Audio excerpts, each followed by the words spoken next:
नमस्ते दोस्तों, मैं दीपक खरे आज आपका स्वागत करता हूं। हिंदी विषय में व्याकरण विभाग में मुहावरे को जानने की कोशिश करेंगे। आपको कक्षा 9वीं और 10वीं में प्रश्न क्रमांक 4 में 6वां प्रश्न इस मुहावरों पर आधारित पूछा जाता है और जिसे आपको कुल 1 अंक दिया जाता है। प्रश्न इस प्रकार से वहां पर आपको दिया जाता है, निम्नलिखित में से किसी एक मुहावरे का अर्थ लिखकर उसका सार्थक वाक्य में प्रयोग कीजिए। आपको उस प्रश्न के नीचे 2 मुहावरे दिए जाते हैं। 2 में से किसी एक मुहावरे का आपको अर्थ लिखकर उसका वाक्य में प्रयोग करना होता है। यहाँ पर याद रखना है कि 2 में से आपको एक मुहावरे का अर्थ लिखना है, तो अर्थ लिखते समय लिखकर वहाँ पर उस मुहावरे का अर्थ लिखना है और उसके नीचे एक वाक्य बनाकर जो वाक्य सार्थक यानी अर्थपूर्ण हो उस वाक्य में दिए गए मुहावरों का प्रयोग करना है और उस मुहावरे को अधोरेखित करना भी अनिवार्य है। अगर आपको ये दोनों मुहावरे में से किसी भी मुहावरे का अर्थ नहीं आ रहा है तो उसके लिए आपको विकल्प दिया जाता है, अथवा करके एक प्रश्न दिया जाता है। अधोरेखांकित वाक्यांश के लिए उचित मुहावरे का चयन कर वाक्य फिर से लिखिए। वहां पर आपको कोष्टक में 2 या 3 मुहावरे दिए जाते हैं, उसी पर आधारित एक वाक्य आपको वहां पर नीचे दिया जाता है। जहां पर अधोरेखित किया गया जो वाक्यांश है उस वाक्यांश का अर्थ का कौन सा मुहावरा कोष्टक में है उसे आपको पहचान कर उसका उसी वाक्य में प्रयोग करना आवश्यक होता है। और आपने जिस मुहावरे का उस वाक्य में प्रयोग किया है उस मुहावरे को अधोरेखित करना आवश्यक है। इस प्रकार से आप अपने परीक्षा में उस मुहावरे के प्रश्न को सुलझा सकते हो। तो अब हम देखते हैं मुहावरा किसे कहते हैं। मुहावरे की परिभाषा इस प्रकार से होती है, मुहावरा वह शब्दों का समूह है या वह वाक्य है जो सामान्य शाब्दिक अर्थ के स्थान पर असामान्य अर्थ को प्रकट करता है। अब इस परिभाषा को जरा हम विस्तार से समझते हैं तो हमें समझ में आएगा कि मुहावरा किसे कहा जाता है। अब मेरा मतलब बात कहने के तरीके। अब देखो वहां पर मुहावरे को जानने के लिए हमें बात करने के जो तरीके हैं उसे पहले जानना पड़ेगा। बात करने के 2 प्रकार के तरीके होते हैं। पहला तरीका है साधारण तरीका और दूसरा तरीका है विशेष तरीका। अब ये साधारण तरीका और विशेष तरीका में क्या अंतर है। साधारण तरीका का एक वाक्य वहां पर दिया गया है, पुलिस को देखकर चोर भाग गए। ये साधारण सी बात वहां पर बताई जा रही है कि वहां पर क्या हुआ। और वही वाक्य विशेष तरीके में किस प्रकार से बताया जाएगा, तो पुलिस को देखकर चोर 9, 2, 11 हो गए। यानी वहां पर जो अधोरेखित करके दिया गया जो वाक्यांश है उसे हमने विशेष तरीके से वहां पर बताया है, तो वाक्य वहां पर हमें आकर्षक और प्रभावशाली भी दिखाई देता है। अब यह जो है विशेष तरीका, उस विशेष तरीके के कारण मुहावरे का जन्म वहां पर होता हुआ नजर आता है। राजू ने चोरी करके अपने खानदान को कलंकित किया। ये साधारण सी बात वहां पर बताई गई है। उसी वाक्य को विशेष तरीके से किस प्रकार कहा जाएगा, राजू ने चोरी करके अपने खानदान का मुंह काला कर दिया। अब कलंकित इस अर्थ का ही वहां पर मुहावरा बताया गया है, मुंह काला करना। अब इन 2 वाक्य या अब तक देखा है हमने उससे हमें पता चल रहा है कि मुंह काला करना इस मुहावरे का शाब्दिक अर्थ का विचार नहीं किया जाएगा, अपितु उसका विशिष्ट अर्थ होगा कलंक लगाना। यानी मुहावरे में जो शब्द दिए गए हैं अगर शब्द के अनुरूप अगर हम उसका अर्थ निकालेंगे तो कुछ और अर्थ प्रतीत होता है, पर हमें उस शब्द द्वारा निकला हुआ अर्थ पर विचार नहीं करना है। तो उसका विशिष्ट जो अर्थ या विशेष अर्थ जो वहां पर दिखाई दे रहा है या निकलता है उसे हमें वहां पर जानना जरूरी है। अब मुहावरे की सही परिभाषा हमारे सामने है, जो आसान या सुलभ तरीके से आपके सामने मैं रखता हूं।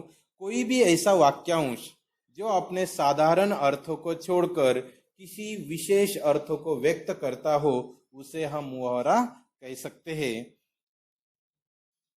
अब विशेष प्रकार के कथन को मुहावरा कहते हैं। ये बात हमारे सामने आ चुकी है। मतलब जो भी कुछ बात है जो साधारण तौर पर ना कहते हुए विशेष रूप से वहां पर प्रस्तुत की जाए उसे हम मुहावरा कहते हैं। भाषा में विशेष अर्थ प्रकट करने वाले कथन को मुहावरा कहा जाता है। अब उसके कुछ उदाहरण हम देखते हैं। हमने अभी वही मुहावरा देखा था, भाग जाना, उसका अर्थ है 9 2 11 होना। ऐसे और भी मुहावरे हम देख सकते हैं। दांत खट्टे करना, शब्दशः अर्थ लेंगे तो कुछ अलग अर्थ हमारे सामने आता है, पर हमें शब्द के अर्थ की तरफ ध्यान नहीं देना है, तो उसमें जो विशेष अर्थ प्रतीत हो रहा है उसके ओर हमें अपना ध्यान खींचना है। खटिया खड़ी करना, लाल पीला होना, ऐसे बहुत से मुहावरे हमारे हिंदी भाषा में दिखाई देते हैं जो अलग प्रकार का कथन या विशेष बात उस कथन द्वारा व्यक्त करते हैं।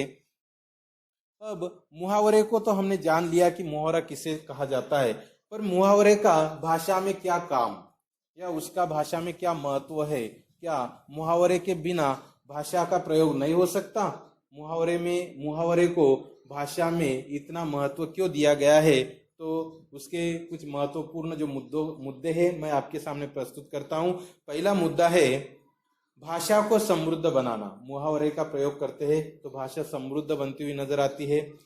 दूसरा मुद्दा है भाषा को प्रभावशाली बनाना। अगर मुहावरे द्वारा अगर हम भाषा को प्रस्तुत करते हैं, बोलते हैं, तो वहां पर उस भाषा में एक प्रभाव या उस भाषा का एक प्रभाव हम पर गिरता हुआ नजर आता है। भाषा को सजीव बनाना। मुहावरे का प्रयोग करने से भाषा सजीव बनती हुई नजर आती है। भाषा की अभिव्यक्ति क्षमता को बढ़ाना, यानी भाषा के किस प्रकार से अर्थ निकल सकते या उसकी अभिक्षमता बढ़ाने का कार्य वहां पर मुहावरों द्वारा किया जाता है। और भाषा को रोचक तथा आकर्षक बनाना। भाषा रोचक, आकर्षक, सुंदर बनाने का कार्य भी इन मुहावरों द्वारा किया जाता है। इसलिए भाषा में मुहावरों का महत्वपूर्ण स्थान हमें दिखाई देता है। अब हिंदी भाषा का अगर हम विचार करेंगे तो हिंदी भाषा में मुहावरों की दृष्टि से घनी एवं समृद्ध है। यानी मुहावरे जो है वो भाषा के दृष्टि से अगर हम देखेंगे तो उसका एक अलग महत्व हमें वहां पर प्रस्तापित होता हुआ नजर आता है। हिंदी भाषा का विचार किया जाए तो हिंदी भाषा मुहावरों की दृष्टि से घनी एवं समृद्ध है। उसके पास मुहावरे और कहावतों का अक्षय भंडार है। अक्षय यानी कभी ना खत्म होने वाला। हिंदी ऐसी भाषा है उसमें ढेर सारे मुहावरे और कहावतें हैं। और आपको बता दूं, ये आश्चर्य की बात है कि हिंदी भाषा में जो भी मुहावरे हैं वो ज्यादातर खाने पीने की चीजें और शरीर के जो अंग है उन अंगों के नाम पर ज्यादा से ज्यादा मुहावरे और कहावतें बनी हुई हमें दिखाई देती है।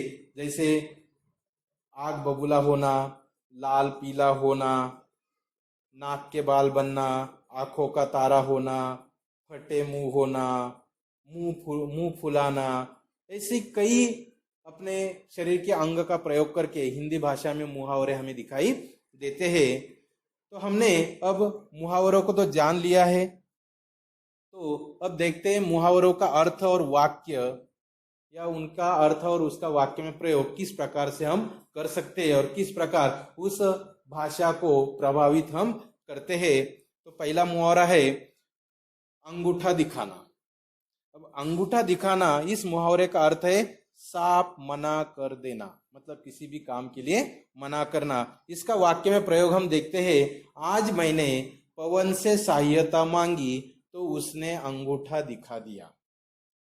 उस वाक्य को वहां पर प्रभावशाली बनाने का काम उस द्वारा होता हुआ हमें नजर आता है।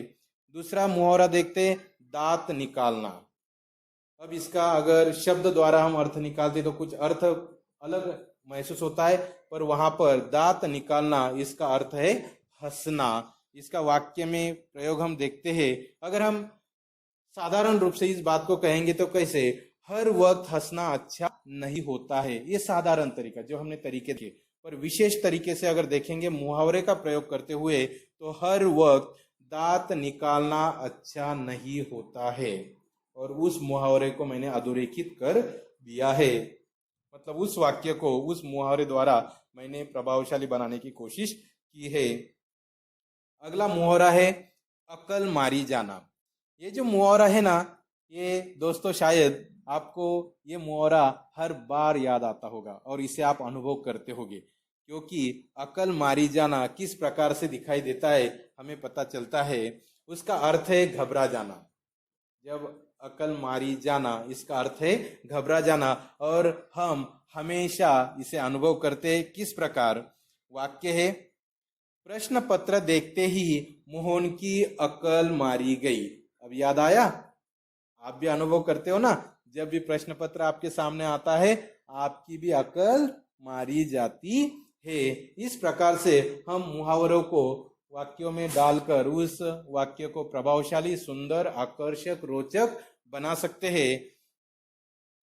अब यहाँ पर ये तो हो गया, हमने एक एक वाक्य देखा, पर मुहावरों के माध्यम से हम अपने भाषा को, अपने संवाद को किस प्रकार प्रभावशाली बना सकते, उसका एक उदाहरण मैं आपके सामने दे रहा हूं। दो दोस्त आपस में बातें कर रहे हैं, उनका संवाद है। मानिक कह रहा है, अरे अर्जुन क्या बात है, तुम तो ईद का चांद हो गए, आजकल मिलते ही नहीं। अर्जुन, अरे ऐसी बात नहीं है, मेरी परीक्षाएं चल रही थी। मानिक, क्या तुमने परीक्षा के लिए दिन रात एक कर दिए? तब तो तुम्हें सफलता अवश्य मिलेगी।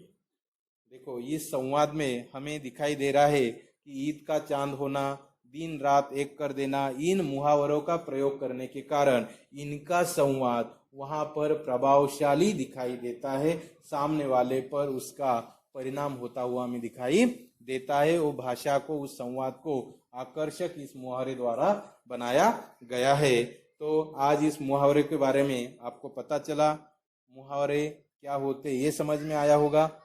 परीक्षा में मुहावरे का अर्थ भी लिखना आवश्यक होता है और उसका वाक्य भी बनाना आवश्यक होता है, और वाक्य में अर्थ का प्रयोग ना करते हुए आपको मुहावरे का वाक्य में प्रयोग करना है, और आपने जहां पर मुहावरे का वाक्य में प्रयोग किया है उस मुहावरे को अधोरेखित करना आवश्यक है। तो परीक्षक को तुरंत पता चलता है कि आपने किस प्रकार से उस मुहावरे का प्रयोग किया है, जिससे आपको अच्छे से अच्छे मार्क्स मिलने की संभावना होती है। तो आज आपने मुहावरे सीख लिए हैं, मुहावरे आपको समझ में आए होंगे, ऐसी मैं आशा करता हूँ। अब आगे के वीडियो में हम जो भी व्याकरण विभाग पर मुद्दे पूछे जाते हैं उसके बारे में चर्चा करेंगे। तब तक मुझे आप इजाज़त देंगे। धन्यवाद।